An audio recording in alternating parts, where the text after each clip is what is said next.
வங்கதேசத்தில் இருக்கக்கூடிய முஸ்லிம் மக்கள் இந்தியாவினுடைய எல்லை வழியாக அதிக அளவில் ஊடுருவி கொண்டிருக்கிறார்களாம். ஊடுருவி கொண்டிருக்கக்கூடிய வங்கதேச முஸ்லீம்கள் எங்கு அதிகமாக வந்து கொண்டிருக்காங்க அப்படின்னா அது தமிழ்நாட்டிலாம். இப்படி சொல்லியிருக்கிறவர் யார் தெரியுமா? அசாமினுடைய பாஜகவினுடைய முதல்வராக இருக்கக்கூடிய ஹிமந்த பிஸ்வ சர்மா. வணக்கம்.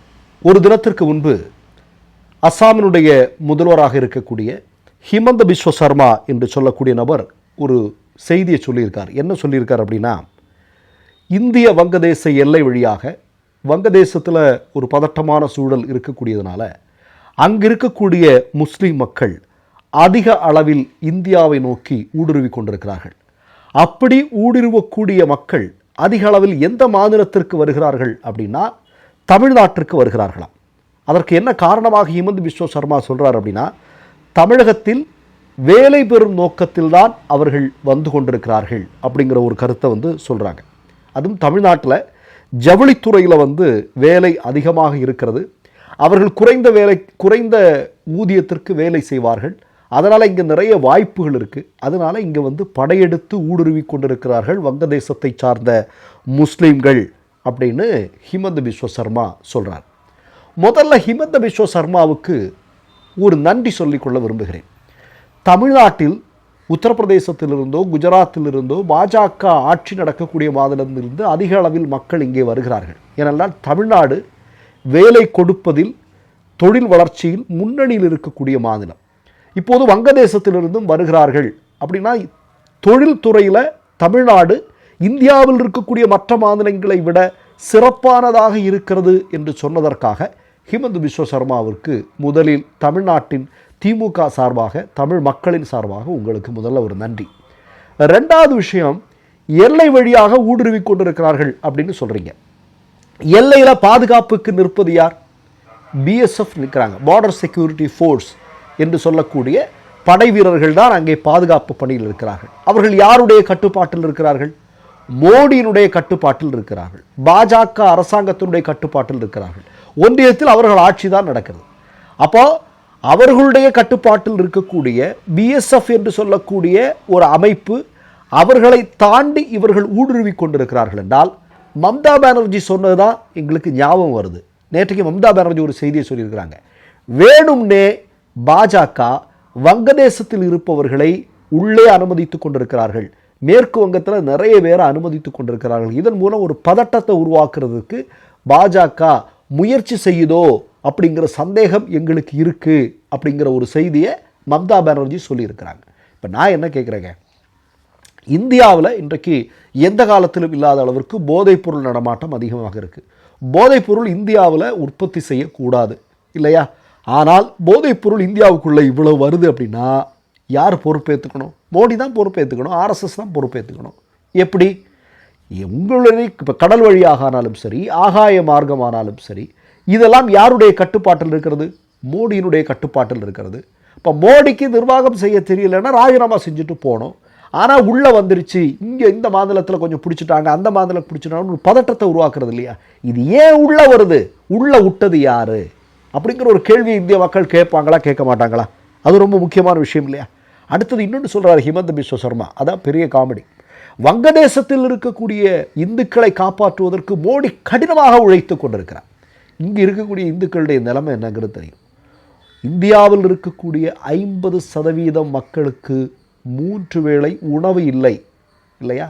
3 வேளை சாப்பிட்டுட்டு நிம்மதியாக போய் தூங்கக்கூடிய மக்கள் இந்தியாவில் பெரிய அளவில் கிடையாதுன்னு சொல்கிறாங்க. 50% மக்களுக்கு 3 வேளை உணவு கிடையாதுன்னு சொல்கிறாங்க.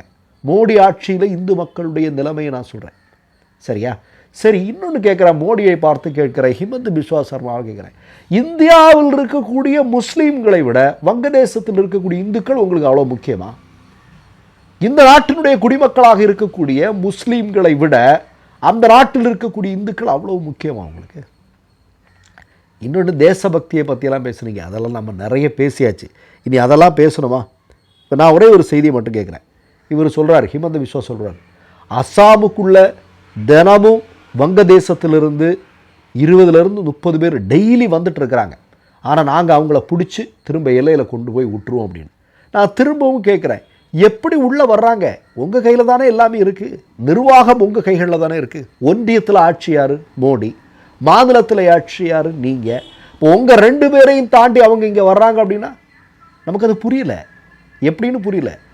இப்போ நமக்கு தெரியும் தானே, இப்போ மோடி ஆட்சி பொறுப்புக்கு வந்த பிறகு குஜராத்தை சார்ந்த பெரும் கோடீஸ்வரர்கள் இந்தியாவில் இருக்கக்கூடிய ஏழை மக்களுடைய பணத்தை எல்லாம் திருடிட்டு, வங்கியில் இருந்தெல்லாம் எல்லா பணத்தையும் ஆட்டையை போட்டுட்டு ஓடுனாங்க இல்லையா? ஓடுறது எது வழியாக ஓடினாங்க? எப்படி ஓடுனாங்க? இப்போ அதானி கொள்ளையடிக்கிறார், இந்தியாவை கொள்ளையடிக்கிறார். யாருடைய அனுமதியோடு கொள்ளையடிக்கிறார்? இதெல்லாம் நீங்கள் பதில் சொல்லணும். ஏன்னா நீங்கள் தான் ஆட்சியில் இருக்கிறீங்க. இந்தியா இன்னைக்கு எல்லா துறைகளிலும் வீழ்ச்சி அடைஞ்சிருக்கு அப்படின்னா நீங்கள் தான் பொறுப்பேற்றுக்கணும். இந்தியாவில் பெரும்பாலான மாநிலங்கள் பதட்டமாக இருக்குது. அதுக்கு பொறுப்பு நீங்கள் தான் ஏற்றுக்கணும். பெங்களூரில் நீங்கள்லாம் ஆட்சி பொறுப்பில் இருக்கும்போது அங்கே இருக்கக்கூடிய ஐடி துறையெல்லாம் வேறு மாநிலத்திற்கு சென்றது ஏன்? அதுக்கு நீங்கள் தான் பொறுப்பேற்றுக்கணும். உத்தரப்பிரதேசம் ஏன்? உத்தரப்பிரதேசத்திலிருந்து ஏராளமான ஏழை மக்கள் இஸ்ரேலுக்கு வேலை செய்ய போகிறான் இல்லையா? அடிமாட்டு விலைக்கு விற்கப்படுகிறார்கள். அடிமை தான் ஏறத்தாழ. ஏன் உத்தரப்பிரதேசத்தில் இவ்வளோ வருஷமாக ஆட்சியில் இருக்கிறீங்க, ஒன்றும் பண்ண முடியலையா? அப்போ இந்த கேள்வியெல்லாம் உங்களை பார்த்தா கேட்கணும். நீங்கள் தான் பதில் சொல்லணும். அதை விட்டுட்டு நீங்கள் தமிழ்நாட்டில் ஊடுருவி கொண்டிருக்கிறார்கள். ஊடுருவதற்கு யாரை அனுமதிக்கிறார்கள்? அதை முதல்ல பதில் சொல்லணும் இல்லையா? அதுதானே ரொம்ப முக்கியமான விஷயம். அப்போ எப்படின்னா, உங்களுக்கு சில காலங்களுக்கு முன்னாடி நல்ல ஞாபகம் இருக்கும், பெங்களூரில் ஒரு உணவு விடுதியில் குண்டு வெடிப்பு நடந்தது. உடனே அங்கே இருக்கக்கூடிய பாஜக பாராளுமன்ற உறுப்பினர் ஒரு பொம்பளை என்ன சொன்னாங்க? அது தமிழ்நாட்டுக்கும் அதுக்கு அங்கே இருந்துதான் இங்கே இருந்ததான்னு சொல்லி தமிழ்நாடோட லிங்க் பண்ணி பேசுனாங்க. கடைசியில் என்ன? மண்டியிட்டு மன்னிப்பு. ஆர்எஸ்எஸ்காரங்கனாலே அப்படி தான், மண்டியிட்டு மன்னிப்பு கேட்பது, ஏதாவது பேசிடுறது, கலவரத்தை உருவாக்குறது. கடைசியில் பார்த்தா தீர்ப்பு வர்ற அன்னைக்கு கும்பிட்டுட்டு இருக்கிறது, ஐயோ நம்ம தண்டிச்சிடக்கூடாது அப்படின்னு. பாபர் மசூதியுடைய தீர்ப்பு வர்ற அன்னைக்கு நீங்கள் பார்த்தீங்கன்னா தெரியும், ஒரு ஹாலில் பாஜகவுடைய தலைவர்களெல்லாம் இருந்து அப்படியே பிரார்த்தனை பண்ணிட்டு இருந்தாங்க. ஞாபகம் இருக்கா உங்களுக்கு? ஏற்கனவே என்ன வருங்கிறது இந்திய மக்களுக்கு இதெல்லாம் தெரியும்.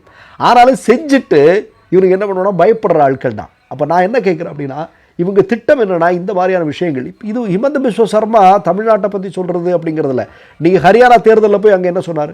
இவர் முதல்ல போய் சொல்கிறார் ஊடுருவிட்டு இருக்காங்க அப்படின்னு சொல்கிறாரு. அடுத்து அமித்ஷா வர்றாரு ஊடுருவிட்டு இருக்காங்கன்னு சொல்கிறாங்க. வர்றவங்கெல்லாம் ஊடுருவுன்னு மட்டும் சொல்கிறது இல்லை, அவங்க இங்கே இருக்கக்கூடிய இந்துக்களுடைய எல்லாத்தையும் திருடிட்டு போயிடுவாங்க. ஒரு விளம்பரம் கூட வந்தது. சில முஸ்லீம்கள் ஒரு வீட்டுக்கு வீட்டுக்குள்ளே வர்றாங்க, வீட்டில் இருக்கிற பொருளை எல்லாம் திருடிட்டு போகிறாங்க. அது ஒரு இந்துவனுடைய வீடு அப்படிங்கிற மாதிரி. எவ்வளவு கேடுகட்டவனாக இருப்பாங்க, எந்த அளவிற்கு மோசமானவர்களாக இருக்க முடியும், கொஞ்சம் யோசிச்சு பாருங்க நீங்கள்.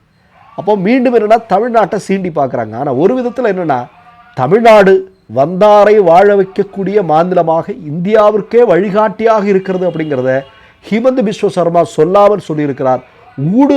ஊடுருவல்காரர்களை தடுக்க வேண்டிய பொறுப்பு மோடியினுடைய கையில் இருக்குது. மோடிக்கு அது முடியலைன்னா ராஜினாமா செய்ய சொல்லுங்க. மற்றொரு நிகழ்வில் சந்திப்போம். நன்றி, வணக்கம். மை நேம் இஸ் ரெட் சேனலை சப்ஸ்கிரைப் பண்ணிக்கோங்க.